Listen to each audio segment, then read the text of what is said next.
الخيال الممتد. كلمة ممتد يعني طويل أو مبسوط، خلاص؟ فكده نعرف إن الخيال ده عبارة عن تشبيه وراه تشبيه أو استعارة وراها استعارة، بس بشروط. إيه؟ قال لك الخيال الممتد ليه صورتين، هو المشبه بيبقى واحد والمشبه به متعدد.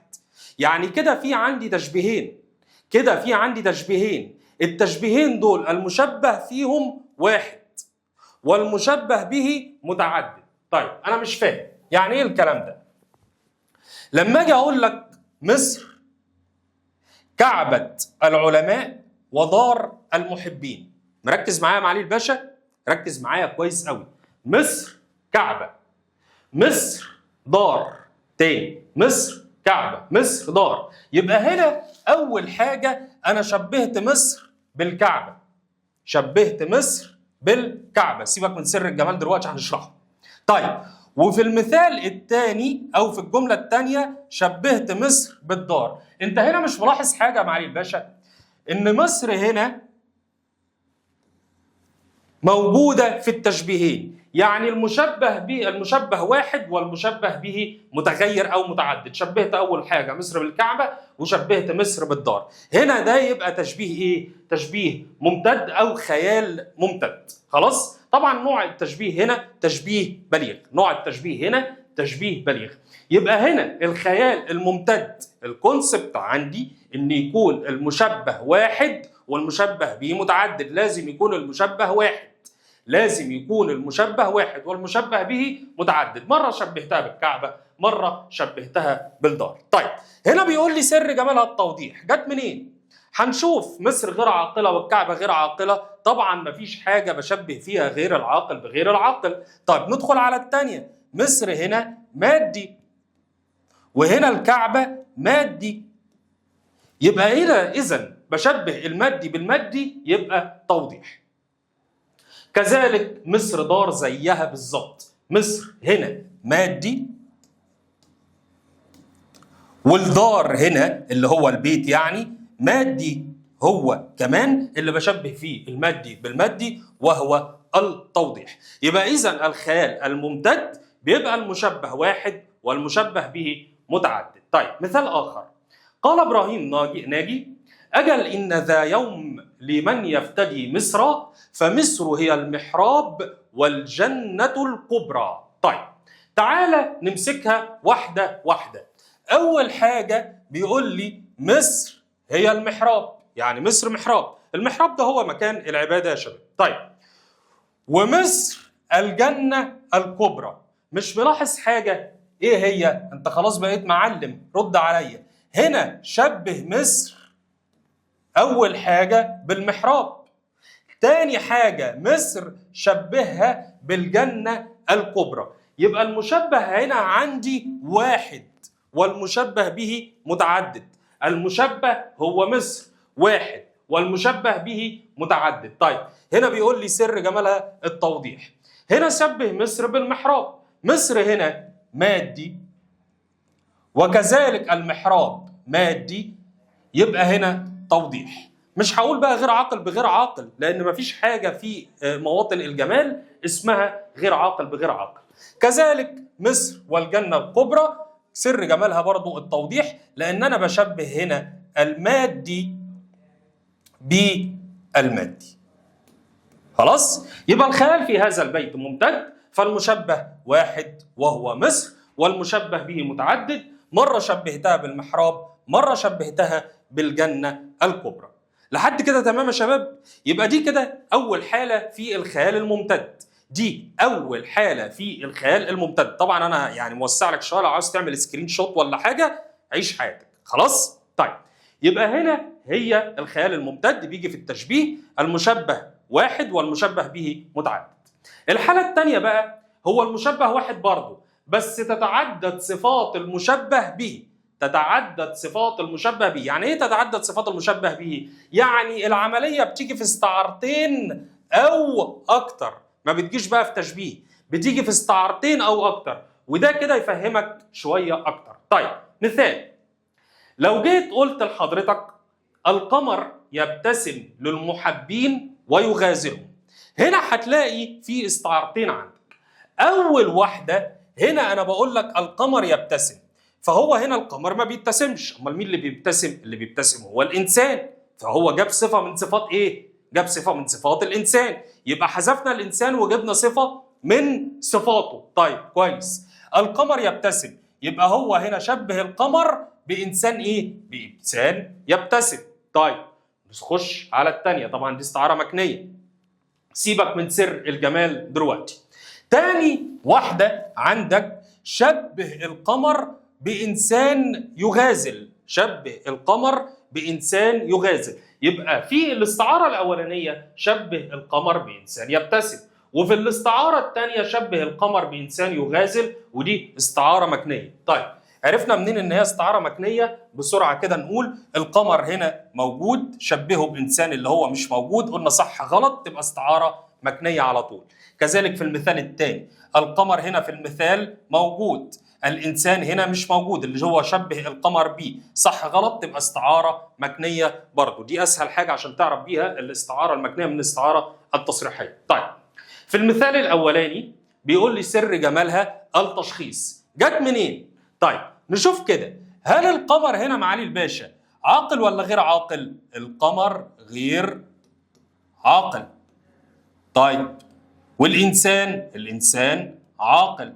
طب إيه اللي أنا بشبه فيه غير العاقل بالعاقل؟ على طول وأنا مغمض كده يبقى إيه؟ يبقى التشخيص. وكذلك في المثال الثاني لما شبه برضه القمر بإنسان. ملاحظ بقى حاجة، إن هنا القمر اللي هو المشبه هنا موجود عندي واحد، والصفات إيه؟ والصفات متعددة. طيب يبقى هنا عندي المشبه واحد والمشبه به أو الصفات الثانية أو صفات المشبه به متعددة. طيب الصفة الثانية، ركز بقى معايا في الكلام ده كويس قوي. الصفة الثانية اللي أنا جايبها في الصورة الممتدة دي، الصفة الثانية اللي أنا جايبها في الصورة الممتدة دي تعتبر على طول وأنا مغمض كده ترشيح. الصورة الثانية دي اسمها ترشيح.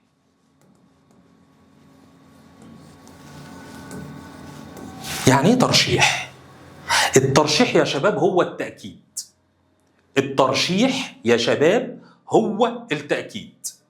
الأديب عنده قدرة فنية، حس إن هو ممكن يوصل المعلومة بطرق تانية كتير، عنده قدرة إبداعية، فجاب لك بدل الصورة 2 و3، هو حر. يبقى الترشيح هو التأكيد، جاب لك صورة تأكد الصورة التانية، يبقى الصورة التانية في الخيال الممتد ترشيح، الصورة الثانية في الخيال الممتد ترشيح. بتيجي في ايه؟ بتيجي في المشبه واحد وتتعدد صفات المشبه به، يعني في الاستعارتين. ما بتجيش في التشبيه، بتجي في الاستعارات. ما بتجيش في التشبيه ولكن بتيجي في الاستعارات. لحد كده تمام؟ طيب المثال الثاني، قال الشاعر: هشت لك الدنيا فما لك واجما، وتبسمت فعلام لا تتبسموا. طيب هشت لك الدنيا، ده هنا هو شبه الدنيا بإنسان يقبل ببشاشة، يقبل بلين. طيب هشت لك الدنيا، شبه الدنيا، والدنيا هنا موجودة، بإنسان يقبل ببشاشة، والإنسان هنا مش موجود. طبعا صح غلط تبقى استعارة مكنية، صح غلط تبقى الاستعارة مكنية. طب جت منين التشخيص؟ هنقول إن الدنيا غير عاقل. طب والإنسان؟ قول معايا بقى، أنت حفظت الإنسان عاقل. غير العاقل بالعاقل هيبقى تشخيص. طيب هشت لك الدنيا وتبسمت، هي مين اللي تبسمت؟ الدنيا هي اللي تبسمت. الدنيا هي اللي تبسمت. الله، يعني ممكن تبقى الاستعارة أولها في شطر وآخرها في شطر تاني، عادي جدا. ما هي تبسمت دي عايدة على مين؟ عايدة على الدنيا. يبقى استعارة مكنية. ما تقوليش بقى تبسمت الله يرضى عليك، ما تقوليش تبسمت كلمة واحدة تبقى استعارة تصريحية، كده غلط. ليه؟ لأن أنا هقول لك تبسمت دي عايدة على مين؟ ما هي تبسمت دي فعل مضارع، تبسمت الدنيا أو تبسمت هي، يبقى الاستعارة مكنية. لأن شبه الدنيا أهي اللي موجودة عندك في الشطر الأولاني بإنسان، صح غلط تبقى الاستعارة مكنية. طبعا سر جمالها التشخيص، لأن الدنيا غير عاقل والإنسان عاقل. يبقى الخيال ده ممتد. ليه يا عم ممتد؟ ما احنا خلاص بقى حفظنا، لأن المشبه واحد. المشبه واحد، يبقى هو هنا صور الدنيا اللي هي موجودة في المثالين. بص كده اهم تحت بعض اهم. صور الدنيا بإنسان يقبل ببشاشة، ثم بعد ذلك صور الدنيا بإنسان يبتسم، وده ترشيح. الترشيح هي الصورة الثانية. الترشيح هي الصورة الثانية. بجيب صفة من صفات المشبه به، بجيب صفة من صفات المشبه به تأكيدا للصورة الأولى. تاني، بجيب صفة من صفات المشبه به تأكيدا للصورة الأولى، وده اسمه ترشيح. طيب اللي بعد كده، قال البحتري: أتاك الربيع الطلق يختال ضاحكا من الحسن حتى كاد أن يتكلم. طيب الربيع يختال، هو مين اللي بيختال؟ هتقول لي اللي بيختال دايما هو الإنسان مش الربيع. طيب يبقى هو هنا شبه الربيع بإنسان يختال، ودي كده استعارة مكنية، لأن الربيع هنا موجود، ادي كده هعمل عليها صح، والإنسان مش موجود هعمل عليها غلط، يبقى دي استعارة مكنية. طيب سر جمالها ايه؟ طبعا هتقول لي شوف غير العاقل بالعاقل، الربيع غير عاقل، حلو. طب والإنسان طبعا عاقل، غير العاقل بالعاقل هيبقى تشخيص. طيب الصورة الثانية، كاد أن يتكلم، هو مين اللي كاد أن يتكلم؟ هتقول لي الربيع، يبقى هو هنا شبه برضو الربيع بإنسان يتكلم. طيب هل هنا الربيع موجود؟ الربيع موجود في المثال، هو المثال الأولاني أهو الربيع موجود. طب الإنسان موجود؟ لا مش موجود، وسر جمالها برضو التشخيص لأنها زيها زي الأولى. بص هنا معايا بقى معالي الباشا، هتلاقي الربيع هنا اللي هو المشبه واحد والصفات متعددة. الصفة الثانية ترشيح اللي هي تأكيد للصفة الأولى، لأننا تعددت صفات المشبه به. خلاص؟ فالخيال في هذا البيت ممتد. يبقى الخيال الممتد بيجي في تشبيه يا إما بيجي في الاستعارة. في التشبيه المشبه واحد والمشبه به متعدد، وفي الاستعارة المشبه واحد وبجيب صفات المشبه به متعددة اللي هي الاستعارات، طيب هنا بقول لك ملحوظة إن الترشيح لا يأتي في التشبيهات المتعددة، بس بيجي في إيه؟ بيجي في الاستعارات، وده مهم يا شباب، ده مهم. طيب أنا أخدت هنا الصورة المرشحة وخلصتها، هي ما ذكر معها ما يلائم المشبه به، هي ما ذكر معها ما يلائم المشبه به. لو قلت الجندي أسد فأنا شبهت الجندي هنا بالأسد. طيب يزأر في المعركة، هل يزأر دي صفة من صفات الجندي ولا صفة من صفات الأسد؟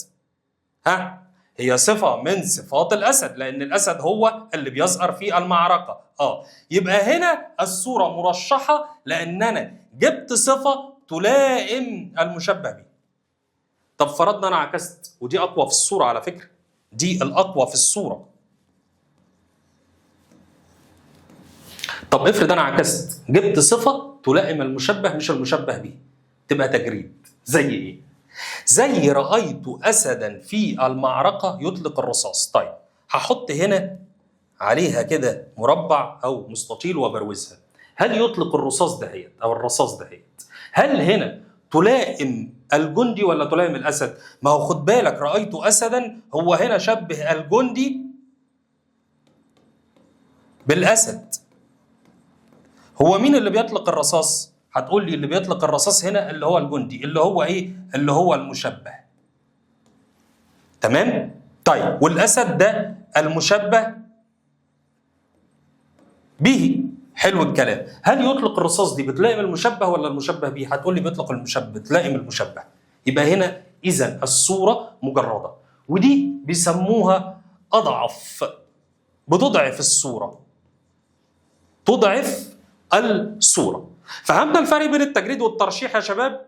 يبقى الترشيح هنا بيجي دايما في الصورة الممتدة اللي هي بتيجي في الاستعارات، بجيب صفة تلائم المشبه به، إنما الصورة المجردة بجيب ما يلائم المشبه.